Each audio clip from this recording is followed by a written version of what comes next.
সেজদা আমরা করি না? নামাজে যদি ভুল হয় কি করতে হয়? সেজদা করতে হয়, সৌ সেজদা দিতে হয়। নামাজে ভুল, ইমাম সাহেব সেজদার মাধ্যমে তার সংশোধন করে নেন। তার মানে কি? সংশোধনের রাস্তা হলো সেজদা করা। একটি থিওরি আপনারা পেলেন তো? সংশোধন যদি হতে হয় তাহলে কিসের মাধ্যমে সংশোধন হতে হবে? সেজদার মাধ্যমে। সর্বপ্রথম আল্লাহ পাকের পক্ষ থেকে যে নির্দেশটি হয়েছিল তার নাম কি? সেজদা। পালাম কই? দলিল দেন। আল্লাহ পাক বলছেন সূরা বাকারা, وَإِذْ قُلْنَا لِلْمَلَائِكَةِ اسْجُدُوا لِآدَمَ فَسَجَدُوا إِلَّا إِبْلِيسَ ওয়াইল কুলনা লিল মালাইকাতি ইসজুদু, সমস্ত ফেরেশতাগুলো একত্রিত করলেন আর আল্লাহর দর আল্লাহ পাক ফেরেশতাদেরকে অর্ডার করলেন, আমার ফেরেশতারা আদমের পায়ে তোমরা সেজদা করো। এখন আদমকে সেজদা করো। সকলেই সেজদা করলো ইল্লা ইবলিস, ইবলিস ব্যতীত সব সেজদা করলো। তো তাহলে আল্লাহ পাকের মানব ইতিহাস বিজ্ঞানের প্রথম যে নির্দেশ সেটি হলো সেজদা করা। পেয়েছেন সেজদাটা? প্রথম কথা হলো সেজদা করা। পৃথিবী পক্ষীকুল জগতিক যা আছে সব আল্লাহ পাকের কি করেন? সেজদা করেন। আল্লাহ রাব্বুল আলামিন এভাবেই আমাদেরকে বলছেন وأنتم سامدون فاسجدوا لله واعبدوا। তোমরা তো দেখতেছি উদাসীন, হুড়হুড় করে যেদিকে সেদিকে চলে যাও। নামাজ পড়তে আসো, মুরগির যেমন খাবার খায় ঠোকর ঠোকর মেরে মেরে তোমরা সেজদা করে চলে যাও। তোমরা তো উদাসীন। নামাজ পড়তে আসলে সব থেকে বেশি প্রতিযোগিতা হয় কখন মসজিদ থেকে বাহির হবো, ঠিক কিনা? আল্লাহ পাক সেটাই বললেন, তোমরা উদাসীন, ফাসজুদু সেজদা করো আর আল্লাহর ইবাদত করো। ইবাদতের মাধ্যমে কি করো? সেজদা করো। কে বলছেন? আল্লাহ পাক বলছেন। আল্লাহ রাব্বুল আলামিন বলেন وَلِلَّهِ يَسْجُدُ مَن فِي السَّمَاوَاتِ وَالْأَرْضِ طَوْعًا وَكَرْهًا وَظِلَالُهُمْ بِالْغُدُوِّ وَالْآصَالِ। তোমরা আকাশে যা দেখতে পাও, জমিনে যা দেখতে পাও, এর মধ্যবর্তী যা কিছু আছে সব আল্লাহ পাকের সেজদা করে। ইচ্ছায় হোক আর অনিচ্ছায় হোক, পৃথিবীতে আসমান ও জমিনের মধ্যে যা আছে সব ইচ্ছায় আর অনিচ্ছায় আল্লাহ পাকের সেজদায় অবনত। সব আল্লাহ পাককে সেজদা করে চলেছেন। আল্লাহ রাব্বুল আলামিন আমাদেরকে বলেন ألم تر أن الله يسجد له من في السماوات ومن في الأرض। আলাম তারা আন্নাল্লাহ, তোমরা কি দেখতে পাও না? আল্লাহ পাক বলছেন তোমরা কি দেখতে পাও না? ইয়াসজুদু লাহু, সেজদা করে, মান ফিস সামাওয়াতি মান ফিল আরদ, পৃথিবীতে এবং জমিনে যা কিছু আছে। ওয়াশ-শামস ওয়াল কমার, والشمس والقمر والنجوم والجبال والشجر والدواب وكثير من الناس। আসমান জমিনে, ওয়াশ-শামস সূর্য, ওয়াল কমার এবং চন্দ্র, ওয়ান নুজুম নক্ষত্ররাজি, ওয়াল জিবাল এবং পাহাড় ও সাজারু গাছগাছালি তরুলতা, ওয়াদ দাওয়াব এবং যত ধরনের প্রাণী আছে সব আল্লাহ পাকের সেজদা করে। কিন্তু মানবের বেলায় আল্লাহ রাব্বুল আলামিন বলছেন ওয়া কাসীরুম মিনান নাস, বেশিরভাগ মানুষ সেজদা করে। বেশিরভাগ বলতে আসলে কি বোঝায়? তো তাহলে আরো কিছু মানুষ আছে, ঠিক কিনা? কথা বলেন, বেশিরভাগ মানুষ সেজদা করার অর্থটা কি? সব মানুষ কিন্তু সেজদা করে না, বেশিরভাগ মানুষ। আমি এখানে বলবো বেশিরভাগ মানুষ উপস্থিত হয়েছে, তো তাহলে এই কথাটির অর্থ কি বোঝাবে? এখনো মানুষ আছে যারা এখানে আসেনি, ঠিক কিনা? আল্লাহ পাক মানুষের বেলায় বলছেন ওয়া কাসীরুম মিনান নাস, বেশিরভাগ মানুষেরা সেজদা করে। আর অন্যান্য পক্ষীকুল, জিবাল, কামার, শামস ও দাওয়াব, সকলেই সেজদা করে, কিন্তু মানুষের বেলায় আল্লাহ পাক বলছেন বেশিরভাগ মানুষ। তো তাহলে বেশিরভাগ মানুষ সেজদা করার অর্থটা হলো এই যে আরো মানুষ আছে যেগুলো আল্লাহ পাককে কি করে না, সেজদা করে না। আল্লাহ পাক তাদের সম্পর্কে বলছেন, শুনুন, খুব কান লাগিয়ে শুনবেন, দিলের কান দিয়ে শুনবেন। ওয়া কাসীরুন হাক্কা আলাইহিল আযাব, আমি তাদের মধ্য থেকে ওই মানুষগুলোকে আযাবে গ্রেফতার করব, আমি আযাব দিব। আমি যদি আযাব দিই আর আমি যদি সম্মান প্রদর্শন করি, আর আমি যদি সম্মান দিই আর আমি যদি আযাব দিই, আর কারো যদি আমি অসম্মান করি, এখানে মানুষের কোনো হাত নাই। আমি যাকে ইচ্ছা তাকে সম্মান দান করি, আবার যাকে ইচ্ছা আমি তাকে ভুলণ্ডিত করে দিই, সম্মান থেকে আমি তাকে অসম্মান করে দিই। তার মানে হলো সম্মান দেওয়ার মালিক আমার আল্লাহর, আর ক্ষমতা দেওয়ার মালিক আমার আল্লাহর, সম্মান থেকে টেনে হেসড়ে নিচে নামিয়ে দেওয়ার মালিক আমার আল্লাহ। সেজদা যদি তুমি না করো, আল্লাহ পাক আমাদেরকে অসম্মান করবেন, আমাদেরকে আযাব দিয়ে গ্রেফতার করবেন। আমরা চলে যাচ্ছি, আর একটি গভীরে প্রবেশ করছি। সেজদা কিভাবে করতে হয়? সেজদা হলো মানুষের মাথার সম্মুখ ভাগ একেবারে আল্লাহ পাকের নিকটে নামিয়ে দিতে হয়, একেবারে মাটিতে দিয়ে লাগিয়ে দিতে হয়, ঠিক কিনা? মাথাটা নামিয়ে দিতে হয়। খুব ভালো করে বুঝবেন, আমি এখন এমন একটি বিষয়, জটিল বিষয় উপস্থাপন করতে যাচ্ছি, কান লাগিয়ে শুনতে হবে। রেকর্ড হচ্ছে, অন্য সময় আপনারা দেখতে পারবেন ইনশাআল্লাহ। মানুষের মাথাটা নিচে নামাতে হবে, আমাদের এই মাথাটা একেবারে নিচে নামিয়ে আমরা দিব। সেজদা করতে হলে এটি চূড়ান্ত পর্যায়ে পৌঁছাতে হয়। আপনি যে দাস, আপনি যে গোলাম, তার চূড়ান্ত পর্যায়ে হলো সেজদা। সেজদাটা যতটা চূড়ান্ত পর্যায়ে পৌঁছায়, অন্যান্য রুকুনিয়াত, অন্যান্য আহকামগুলি এতটা চূড়ান্ত পর্যায়ে পৌঁছে না। সেজদাটা হলো একেবারে শেষ প্রান্ত। আল্লাহ পাক বলছেন সেখানে কি দারুণ জিনিস রেখেছেন, কি রহস্য লেগেছেন। আমরা তো শুধু নামাজ পড়ি, দুটো ঠোকর মানেই চলে আসি, কিন্তু সেজদা যে কি জিনিস, এই স্বাদ আমরা আজ পর্যন্ত অনুভব করতে পারিনি। আজ স্বাদ আপনাদেরকে চাকাবো ইনশাআল্লাহ। স্বাদ চাকতে রাজি আছেন? তরকারি কেমন হলো? ঝোল, চাকার মধ্য দিয়ে তরকারি লবণ হয়েছে কিনা তা যা মাপা যায়। সেজদাটা হলো সে জিনিস যা আল্লাহর সাথে আপনার সম্পর্কটা কেমন আপনি নিজেই টেস্ট করতে পারবেন ইনশাআল্লাহ। আল্লাহ রাব্বুল আলামিন বলেন, ওয়াসজুদু ওয়াকতারিব, যে ব্যক্তি আমার সেজদা করলো, আমার অতি সন্নিকটে হয়ে গেল। সেজদা দিলেন আর আল্লাহর সন্নিকটে চলে গেলেন। কে বললেন? এখন বলেন তো, আদেও কি আপনারা আল্লাহ পাকের সন্নিকটে কোনোদিন গেছেন? কোনোদিন গেছেন? যেতে পারেননি। কিন্তু আল্লাহ পাক তো বললেন যে সেজদা দিল, আমার সন্নিকটে চলে গেল। আল্লাহর কথাটা মিথ্যা নয়, একটুখানি কান লাগান, লক্ষ্য করুন। শব্দটি ব্যবহার করলেন আল্লাহ পাক, অক্তারিব কর্মন, যেটাকে বলা হয় একেবারে কাছাকাছি। কাছাকাছি হওয়ার সাথে একটা আকর্ষণ শক্তি থাকে। যেমন সর্বপ্রথম আদম আলাইহিস সালামকে আল্লাহ পাক নির্দেশ করলেন। কি নির্দেশ করলেন? ওয়ালা তাকরাবা হাযিহিশ শাজারাতা ফাতাকুনা মিনাজ জালিমিন। ওয়ালা তাকরাবা, নিকটবর্তী হও না। হাযিহিশ শাজারা, এই গাছের নিকটবর্তী তুমি হও না। যদি নিকটবর্তী হও তাহলে তুমি জালিমদের অন্তর্ভুক্ত হয়ে যাবে। হে আদম, তুমি এই গাছের কাছে যাবে না এবং গাছের কাছেও যাবে না, নিকটবর্তীও হবে না। জিনার বেলায় আল্লাহ পাক বলছেন, ওয়ালা তাকরাবুজ জিনা ইন্নাহু কানা ফাহিশা। জিনার কাছে যাও না, ধারের কাছেও যাও না। ইন্নাহু কানা ফাহিশা, জিনা নিশ্চয় ফাহিশা কাজ, গুনার কাজ। জিনা তো করবাই না, জিনার ধারের কাছেও যাবে না।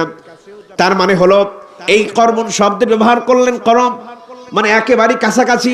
এই কাছাকাছি যাওয়ার সাথে সাথে একটা আকর্ষণ শক্তি কাজ করে।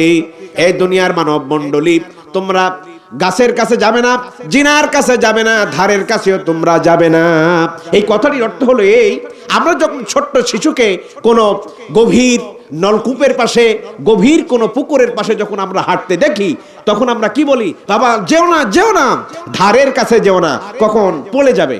তার মানে এই কাছাকাছি হওয়ার সাথে সাথে একটা আকর্ষণ শক্তি কাজ করে, ঠিক কিনা?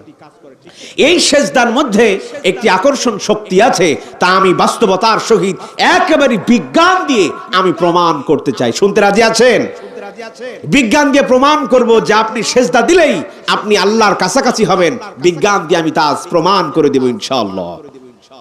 এজন্য আমরা বলে থাকি বিজ্ঞানময় কোরআন নয়, কোরআনময় বিজ্ঞান, ঠিক কিনা?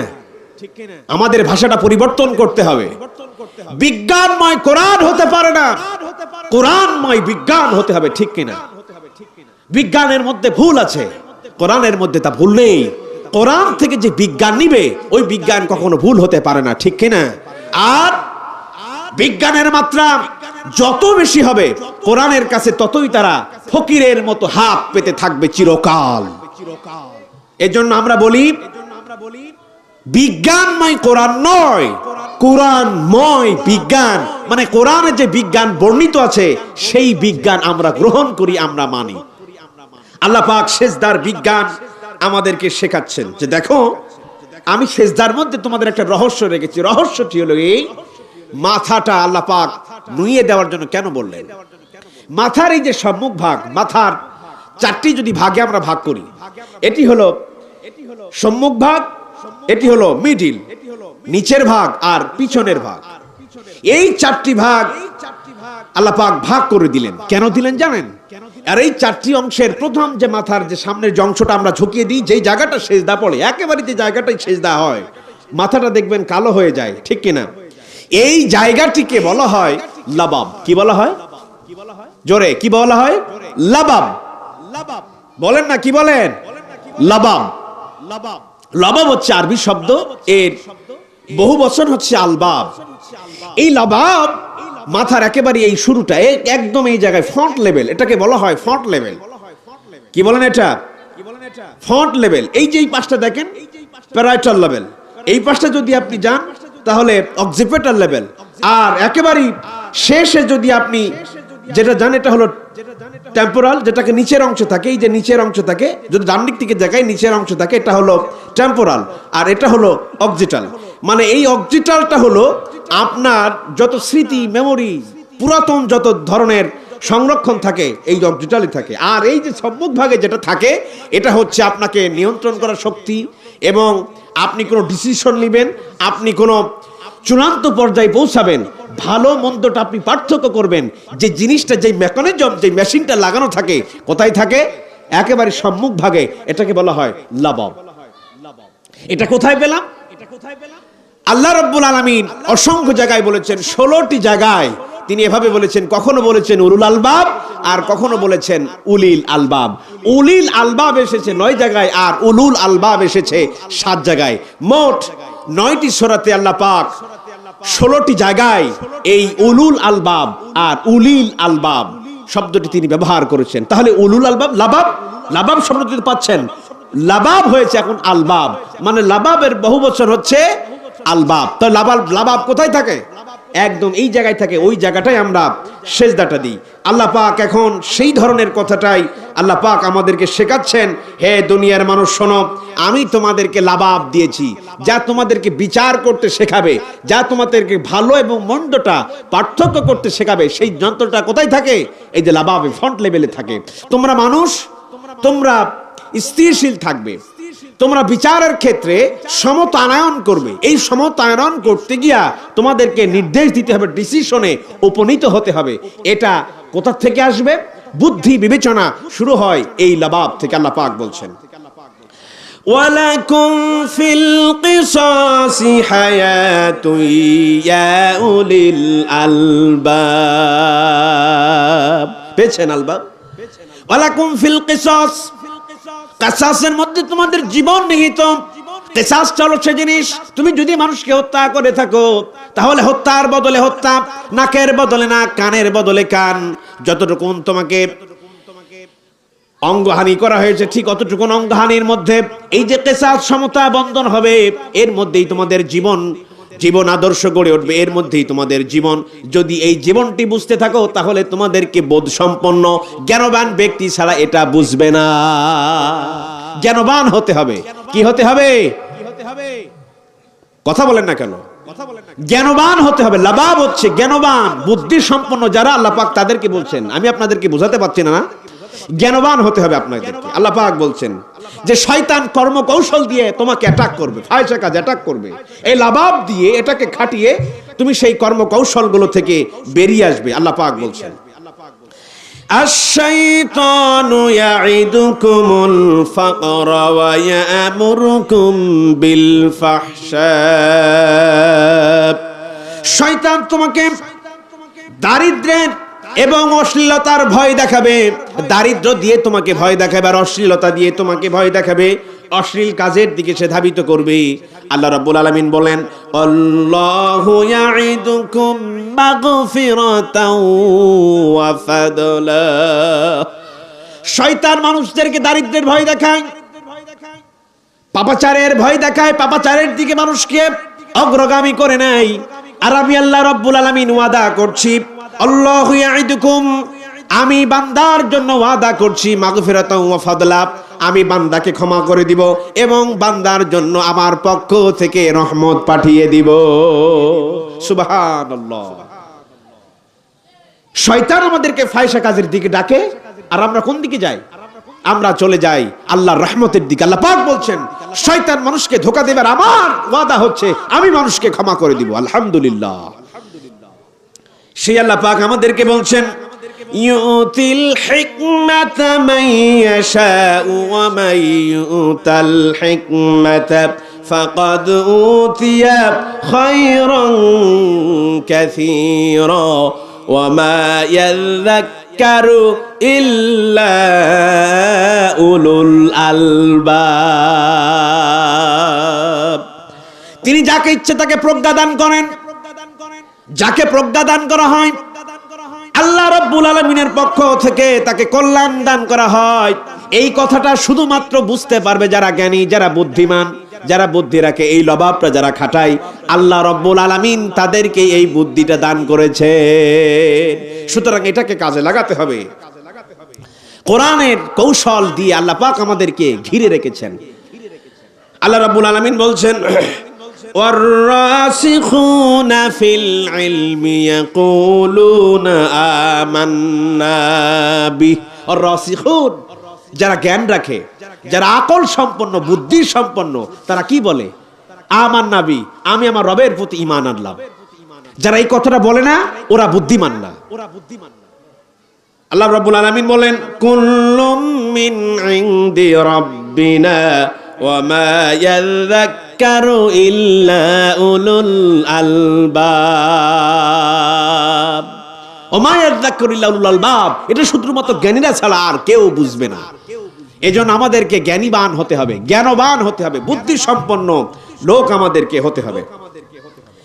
আল্লাহ রাব্বুল আলামিন বলেন ইন্না ফি খালকিস সামাওয়াতি ওয়াল আরদি ওয়া ইখতিলাফিল লাইলি ওয়ান নাহার। ইন্না ফি খালকিস সামাওয়াতি ওয়াল আরদ,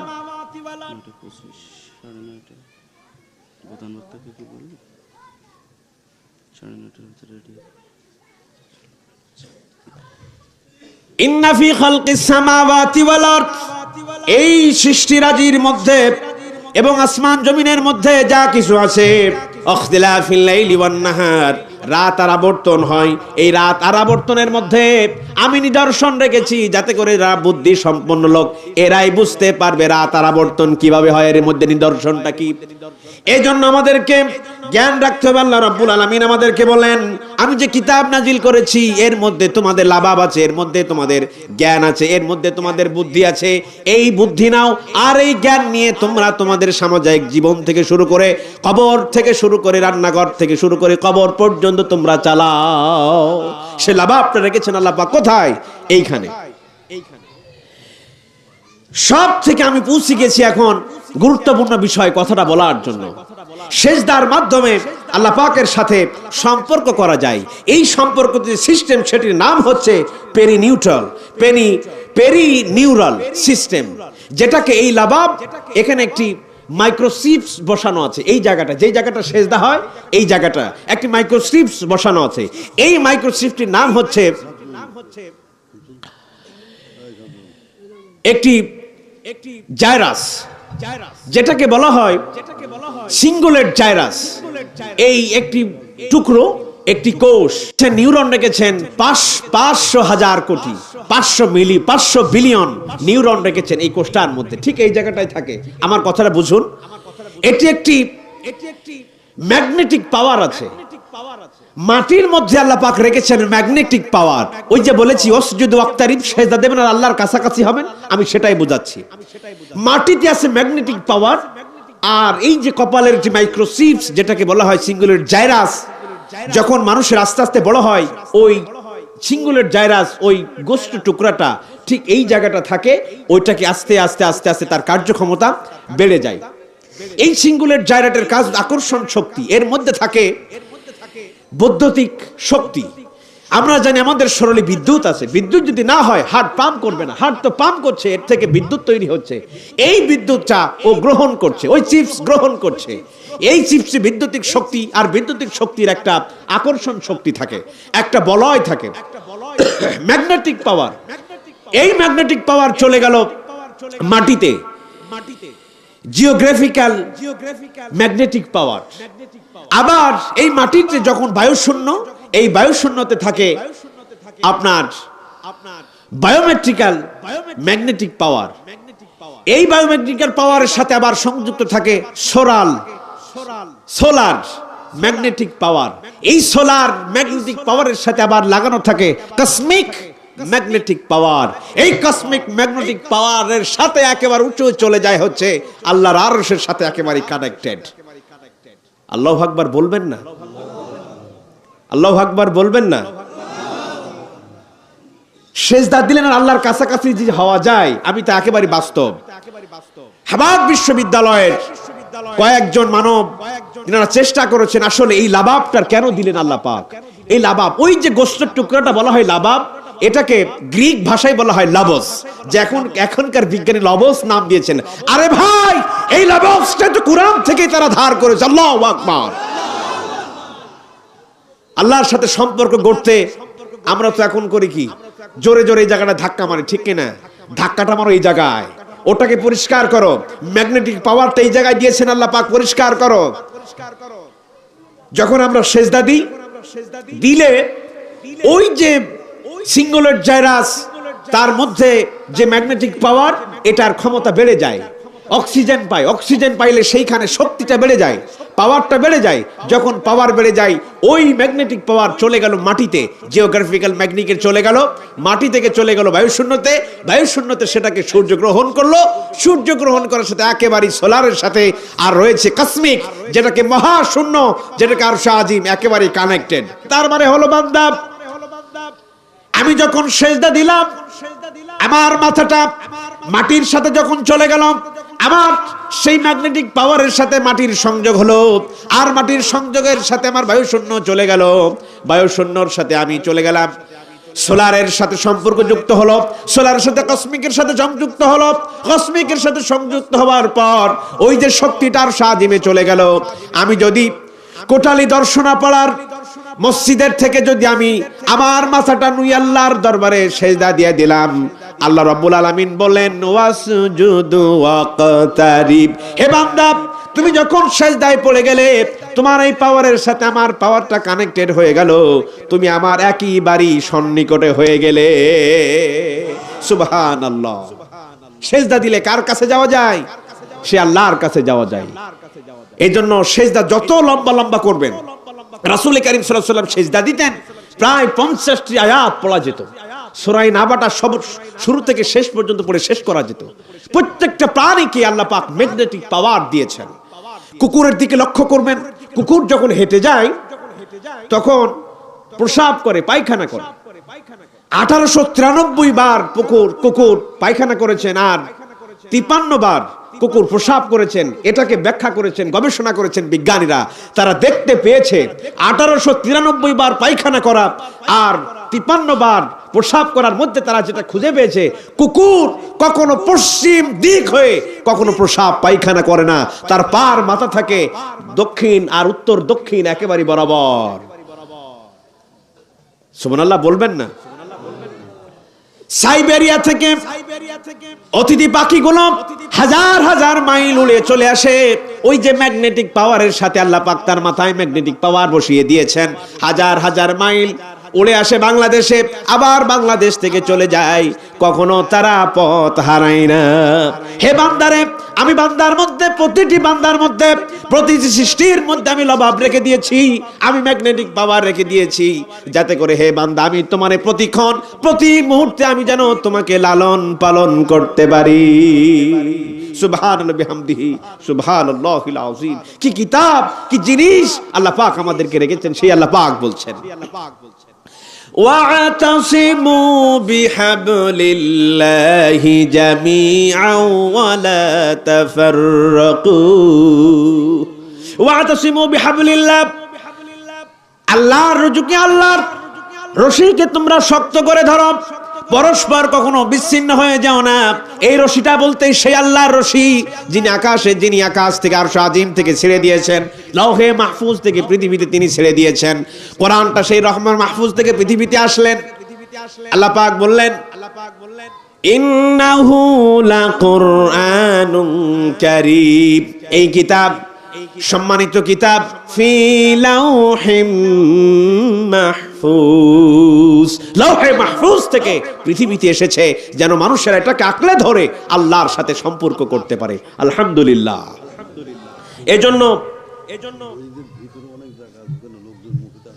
এজন্য আমরা সেজদা করব, আর কার কাছে চলে যাব? আল্লাহর কাছে। আপনি যদি সেজদা না করেন, আপনি ভুগবেন ডিপ্রেশনে, চিন্তা বেড়ে যাবে, ক্ষুধা কমে যাবে, ঘুম হবে না। এই যে লাবাব, এটাকেই গোটা শরীর নিয়ন্ত্রণ করে। এটাকে যদি নষ্ট হয়ে যায় আপনার শরীর শেষ। আমরা বলি না ব্রেন স্ট্রোক করেছে, ব্রেন এখন আর কাজ করে না। তার মানে কি, এই যে ক্ষমতাটাই, লাবাবের ক্ষমতাটা কমে যায়।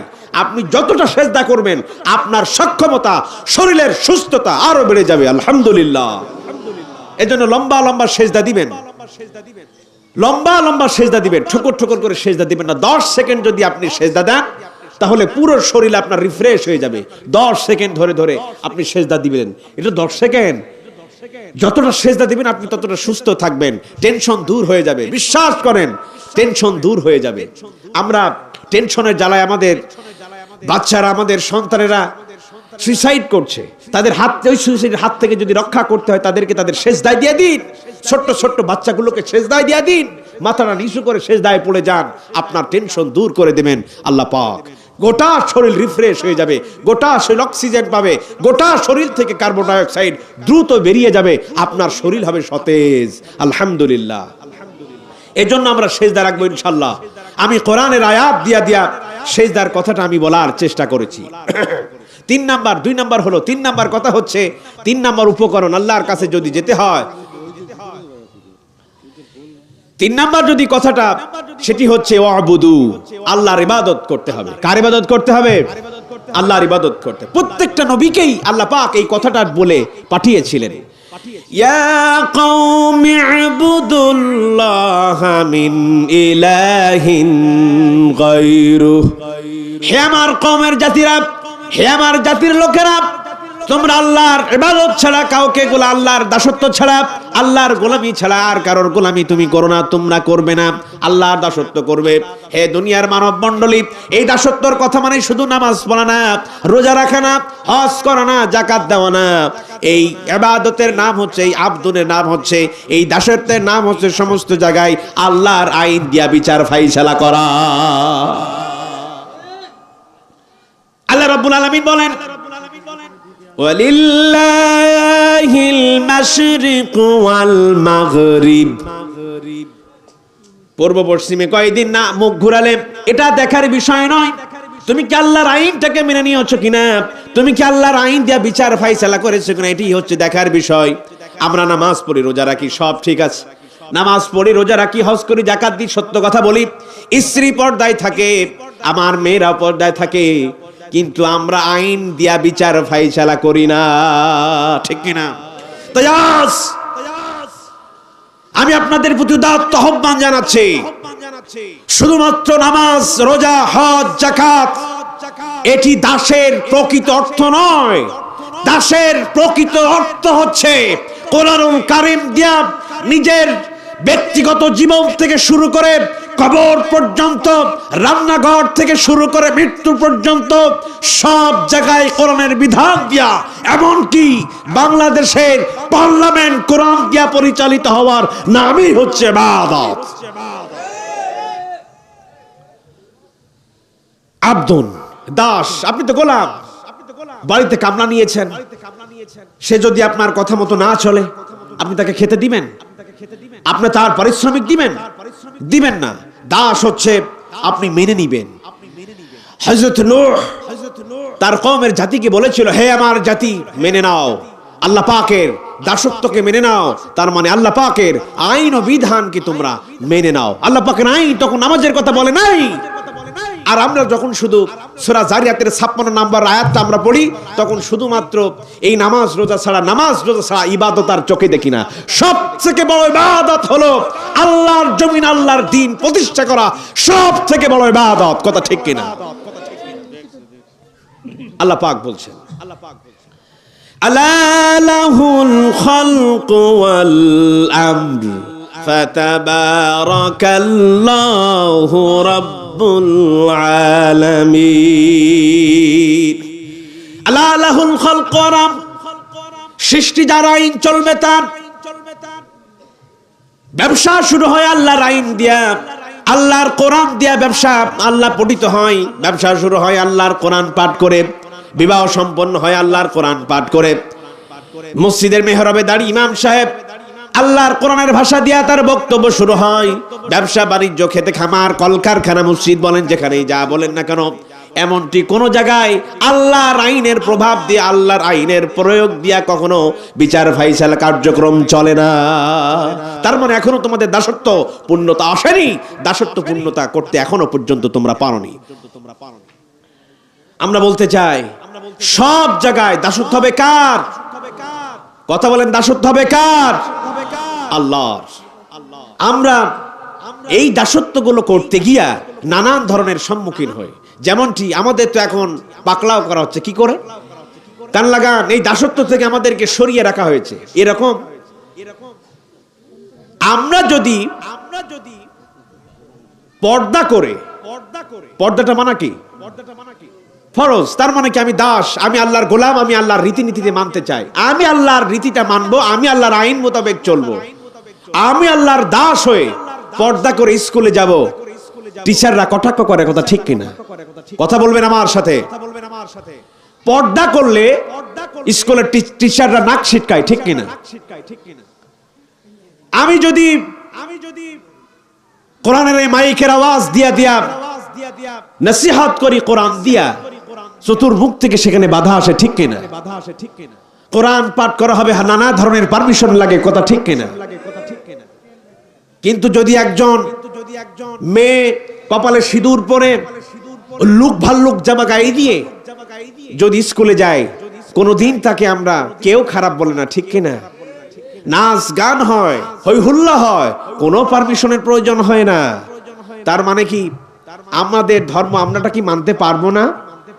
আমরা বলি আমাদের দেশ ধর্ম নিরপেক্ষ মতবাদের উপর প্রতিষ্ঠিত, আমরা মেনে নিলাম। ধর্ম নিরপেক্ষ মতবাদ তো সে জিনিস যা সব ধর্ম সমান চোখে মানবে, সমান পর্যায়ে মানবে, কেউ কারো নিষেধ করার এখতিয়ার রাখে না, ঠিক কিনা? আমরা আমাদের সময় পারমিশনের প্রয়োজন হয়, আমার মেয়ে আমার বোন পর্দা করে স্কুলে গেলে তাকে নিষেধ করা হয়। কই, আমরা তো কোনো মানুষকে বলি না, ভাই হিন্দু ভাই তুই মুসলিম হয়ে যাও, আমরা তো বলি না কথা। কোন মুসলমানকে আপনি এখতিয়ার রাখেন আপনি হিন্দু হয়ে যান। আপনারা আমাদেরকে জোর কেন করেন? আমাদেরকে কোন পিঠটি দিয়া আমাদের প্রতি কেন চড়াও হন? আমরা তো বলি না ভাই হিন্দু হন, আমরা তো বলি না সরস্বতী দুর্গা আপনি করতে পারেন না, এটা তো আমরা বলি না, কথা ঠিক কিনা? আয়াস ধর্ম নিরপেক্ষ মতবাদের দোহাই দিয়ে আমাদেরকে শিক্ষা দেওয়া হচ্ছে অপসংস্কৃতি, আমাদেরকে শিক্ষা দেওয়া হচ্ছে হিন্দুয়ানি সংস্কৃতি। সুশীল সমাজের নাম করে মুসলিম জাতি হয়ে মুসলিম নামধারী মুসলমানগুলি ধর্ম নিরপেক্ষ মতবাদের মধ্য দিয়ে তারা আমাদেরকে চেষ্টা চালিয়ে যাচ্ছে হিন্দুয়ানি শিক্ষা ব্যবস্থাপনা আমাদের মধ্যে ঢুকিয়ে আমরা মুসলমান জাতিকে আল্লাহর দাসত্ব থেকে আমাদেরকে ফিরিয়ে দেওয়ার তারা চেষ্টা পায়, তারা করছে। কথা বলেন ঠিক কিনা? তাই আমি আমার সমস্ত ইমানি শক্তিগুলো একত্রিত করে বলছি, শরীরে এক বিন্দু রক্ত থাকা অবধি ধর্ম নিরপেক্ষ মতবাদের দোহাই দিয়ে বাঙালি জাতির সংস্কৃতির নামে অমুসলিম অন ইসলামিক কোন সংস্কৃতি আমাদের শরীরে বিন্দু রক্ত থাকা অবধি গ্রহণ করতে পারি না। আমরা কোন অশুভ সংস্কৃতি গ্রহণ করতে পারি না, ঠিক কিনা? এজন্য দাস কার? আমরা গোলাম কার? আকাশের দিকে 7 আঙ্গুল উঁচু করে বলবেন গোলাম কার? বল আল্লাহর। হাত নামান। আমরা গোলাম আল্লাহর। এজন্য সে আল্লাহ পাকের সাথে সম্পর্ক করতে হলে গোলামি করতে হবে, দাসত্ব করতে হবে কার? আল্লাহর। আরেকটি কথা হচ্ছে আফআলুল খায়র, ভালো কাজ করতে হবে। এই 4টি বিষয়, প্রথম হচ্ছে রুকু, দ্বিতীয় হলো সিজদা, তৃতীয় হলো দাসত্ব, চতুর্থ নাম্বার হচ্ছে ভালো কাজ। এই 4টি কাজ যদি আমরা করতে পারি অবশ্যই আল্লাহ পাকের সাথে আমরা নির্দ্বিধায় সম্পর্ক করতে পারবো। আল্লাহ রাব্বুল আলামিন এই 4টি কাজের উপরে আমাদের আমল করা তৌফিক দান করুক। আমরা সকলে বলছি আল্লাহুম্মা আমিন। সম্মানিত হাজিরিন, আমি আপনাদের মাঝে শেষ শিক্ষা কনসুলেশন এইটা কথাই বলবো যে 4টি শিক্ষা আমি দিয়া গেলাম, এই 4টি শিক্ষা অন্তত পক্ষে প্রতিটা মুহূর্তে আমরা আদায় করব। আল্লাহ পাক তৌফিক দান করুক। আমা তৌফিকি ইল্লা বিল্লাহ, আলাইহি তাওয়াক্কালতু ইলাইহি উনীব। আসসালামু আলাইকুম ওয়া রাহমাতুল্লাহি ওয়া বারাকাতুহু।